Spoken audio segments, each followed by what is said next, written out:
Hey everyone, my name is LaFond. I want to tell you a little bit of the story of how I became an audiovisual producer. This is something that happened over time. I started when I was young as a musician. I love Jimi Hendrix. I got a tattoo right here.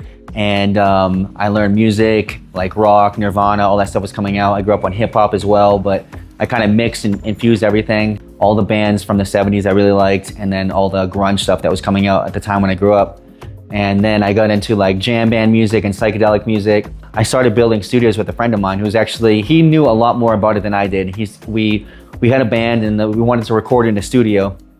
And those back in the days, it was super expensive. So we went and recorded this album in Boston, but we weren't treated great because we were like young kids and we felt like they weren't really giving us the time, or because we weren't this big professional band. And so what we did was we were like, you know what, screw this. We want to like record our own music. And that's like before like all the computers and stuff like that was out.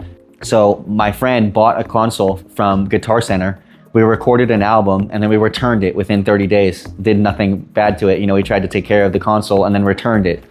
That's what you can do in the United States, is you can actually return things. So we recorded the whole album and then we returned it. That was my introduction to recording. Like I said, my friend was like, he was really into it. He was like really scientific about it. And like we were learning about compression and all these things.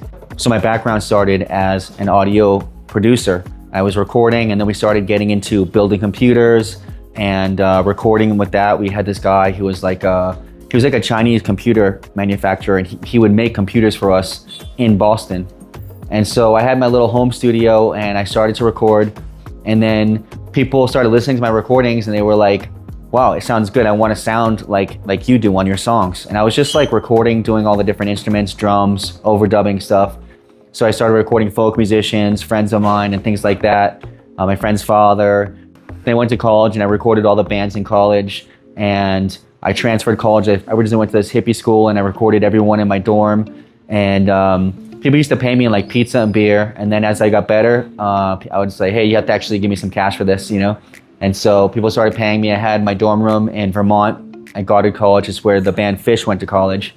And we had the drum set there, the recording set up. It was like most of the room. And my roommate was a bass player. So we like did sessions. He would record with us. And that's how we got started. And then I was always fascinated with like the audio visual part of it. And that's when I transferred schools in Vermont. The director of music, Mark Parsons, put me as his assistant to do all the recordings there. He gave me a room above the auditorium where I recorded. We did the choirs, jazz ensembles, recitals. And I started recording. And then when I was in college, I was realizing, wait, you know, they're paying me to do all the recordings and then give my money back to go to college. But I was learning a lot more from what I was doing. And so I ended up dropping out of school and I opened up a studio in my mom's basement. And it was like a professional studio. It had different rooms for vocals. I had the console, I had like all these preamps and stuff like that. It was digital recording, and I would record bands, heavy metal, Christian rock, a lot of rap. And then when I felt like I kind of hit the top of all the stuff I was doing there, I was like, I need to go somewhere else. And my friend was opening up a studio. My same friend who taught me the recording stuff opened up a studio in Amherst, Massachusetts, and I was helping him working on studio sessions. And I went out to college and I studied marketing. I started web design. That's where I started studying film and production and lighting and all that stuff. I kind of had a base on my own where I learned a lot on my own, but then I furthered it with a college degree. I felt like the audio production and the music production was something I already had, but the marketing and the business part I had to learn. So I went to college for that. After college, I got this internship at Epitaph Records, and I went out to LA to go learn, you know, business of music and stuff like that. So I went with my dad. We drove across the country, and in my car, I had my recording gear, my guitars, my microphones, and all the stuff in the car. And we went out to LA. I remember my dad was like, on the way there, he was like, hey, where are you gonna be staying? I had not planned it out yet. And we got there and we found this great place in Silver Lake, right near Epitaph Records, where I was gonna be doing the internship. I was living with this guy from Yale. And so I put my studio there, I was recording. That's when I started to really like get around musicians, professional musicians in Los Angeles, work with different levels. And I had a job at a tea shop, and then I had a job at a music magazine it was put out by the LA Times called Mean Street Magazine, and we covered articles. I started to learn about different artists in LA, the punk rock scene. I had done my internship at Epitaph, and then I got a job at NPR. And that's when I started to like really see the studio scene, the professional studio scene. and we recorded bands. I was working on the visual side. My boss at NPR really liked me because I had studied audio production, but I was really good with cameras and photography and all that stuff, because I was like kind of a Swiss Army knife of doing all the different stuff. And so he put me as like a assistant digital producer. And I started recording all the bands with all these little robot cameras. You can watch those on YouTube. There's like thousands of these videos that we made for NPR on YouTube. And it just had these robot cameras, and I was controlling with the console. It was super old school. It was before all this stuff was like really streaming. We'd use like Real Player. It was really innovative as far as the streaming was going. And you know, further along, we did streaming with YouTube, collaborations. We did VR 360. I did a session with Nas, with Death Cab for Cutie. But we recorded all the big bands. Adele came in when she was new, a lot of different people. And I really learned the studio scene, and I was doing more of the visual side of it, working with engineers. And that started my love for like audiovisual production. And then I got more into that, and I started working with different directors to do productions, commercials, and I started to work with some of the top people on a level of doing different projects. And I really got, you know, involved in the culture. And fortunately, I had a lot of people who were like really like top notch I got to work with, and I got to see how they work, and just more how they were around professional people, how they were in the studio, how it was when you had a big artist come in the studio, and how you present yourself, and how people are professional in Los Angeles. And so that taught me a lot. Bob Claremont of Apogee Studios, we got to do productions in his studio, and it was just cool to see him work, how humble he was. He was chill, he wasn't pressuring anybody.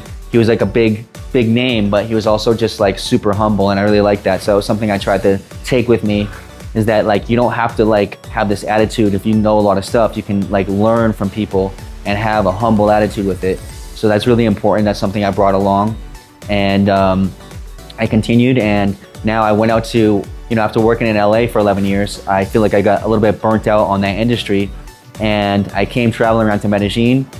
What I thought was really interesting about Medellin is it has lots of views and lots of different places to do productions. And it's really underutilized, because if you're in LA, you go any place, they're gonna charge you a lot of money to do a production. And here in Colombia, it's still like new, the production industry. So you can go shoot on different streets and different neighborhoods, and no one's gonna really give you like a super hard time. And so I thought that was a good opportunity. I love the visuals. And so I became bilingual, and now I'm starting to do my own productions. I have Legends in Medellin. It's a documentary about Medellin. I'm doing this YouTube channel, and I have my brand. So I'm doing different types of content about different areas, historical things about Colombia, Latin America, the dating culture. And so I just think it's something that's a growing part. Like I felt like in LA, everyone has that scene with the Hollywood sign, and it's like, that's been so done.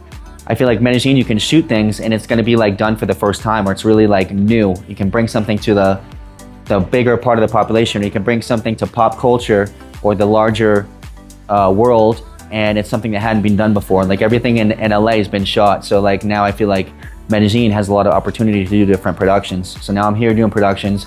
If you need a production, you need a podcast, I have my studio here. I do photo sessions in Comune 13, different areas that have amazing visuals. I think there's nothing like Medellin with the visuals, the houses, the mountains, the lights up on the hills. Medellin has an amazing visual look to it. It's not like anything else I've ever seen. It's completely unique. So if you want to come here and do a session, do a video shoot, a music shoot, Medellin is a really good place to do it. So I'm here. If you want to reach out to me, shoot me a DM, shoot me a message on YouTube or whatever.